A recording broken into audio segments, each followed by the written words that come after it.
December had come. The air was cold, carrying that faint smell of dust, smoke, and evening bread from the kitchens above. For Poochie, this was her first winter. The first time the ground had felt cold beneath her paws. In the mornings, fog curled around the parked cars, and she could see her own breath as she meowed softly. She found warmth wherever she could, under a scooter's tarpaulin, behind a flower pot, beside the wall where sunlight lingered the longest. But nights were the hardest. Then, one morning, she saw something new. The kind lady, the same one who always left a bowl of milk near her veranda, was dragging a small cardboard box outside. She lined it carefully with an old towel and a scrap of cloth. Her voice was quiet, almost to herself, as she murmured, "Poor things. It's getting colder now."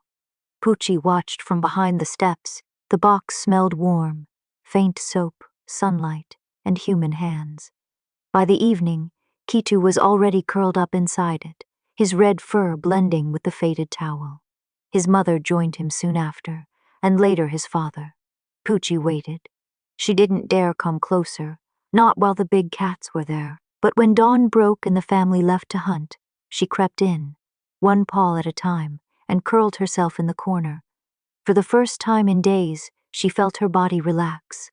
The towel was still warm. As the days passed, the small box became a quiet battleground. Sometimes Kittu's family would growl if she got too near. Sometimes Kittu would sneak away to find her and lead her back when no one was watching. And sometimes, when space ran out, Poochie slept under the scooter, her small brown body shivering against the cold cement. But not all corners of the world were harsh. One day, Kittu led her to a new veranda, next door to the kind lady's. This veranda belonged to a younger woman, lively and curious, who always called out cheerfully, "Kittu, come, come." It was this woman, in fact, who had given him his name. And now, when she saw the shy brown kitten following him, she bent down and whispered, "Oh, you brought a friend." The next day, there was a second saucer, a little bread soaked in milk. The day after that, a crumb of cake. Tiny things, but for two street-born kittens, it was a feast. From that week onward, Poochie began to understand how kindness took many shapes. One woman was quiet and thoughtful, always leaving food at the same time. The other was talkative and playful, calling out whenever she saw them. And in between them, between one veranda and the next, between car hoods and tarpaulin folds, life found rhythm again. Sometimes Kittu and Poochie sat on the warm hood of a car, watching people walk past, their tails twitching in slow unison. Sometimes they hid under a bike cover, their ears just visible as the cold wind rushed by. And sometimes, when both verandas glowed softly at dusk, one with a lamp, the other with laughter, the two kittens shared a small bowl under the car. Steam rose from the milk. The scent of food mingled with the smell of cold metal and wet earth.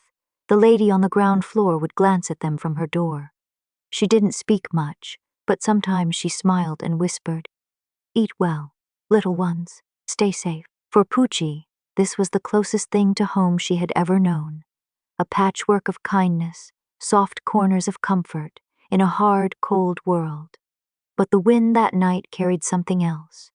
A deep, low rumble far away, like the sky warning of what was to come. Poochie looked up, her ears twitching. Kittu purred beside her, unaware. The cold season had only just begun, and the story was far from over.